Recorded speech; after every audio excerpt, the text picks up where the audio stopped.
इस वीडियो में हम class 10th science and technology part 1 का सबक नंबर 6 इन्हिराफ नूर इसके सवालात के जवाबात देखने वाले हैं।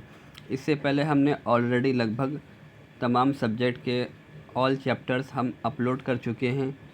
आप इसी चैनल के ऊपर प्लेलिस्ट में जाइए और लाइन से जो भी आपको सबक देखना है उस पर क्लिक कर आप उसको देख सकते हैं। उसके सवालात के जवाबात आपको मिल जाएंगे।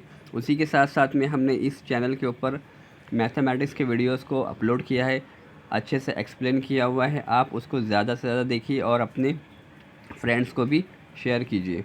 आइए स्टार्ट करते हैं आज की वीडियो। इस वीडियो में हम क्लास 10th सबक number 6 science and technology part 1 का देखने वाले हैं। यहाँ पर आपके पास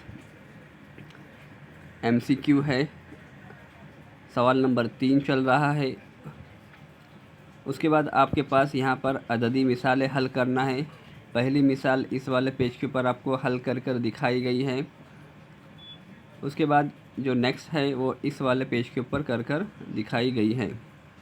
यहाँ पर सेकंड है, 2 ही मिसालें इसके अंदर है, ज़्यादा नहीं है, तो इस तरह से आप देखकर इसको कर सकते हैं। यहाँ पर जाकर आपका जो सबक नंबर 6 है कंप्लीट होता है। उम्मीद करते हैं कि आज की वीडियो आपको बहुत ही ज़्यादा पसंद आई होगी। वीडियो को ज़्यादा से ज़्यादा शेयर कीजिए।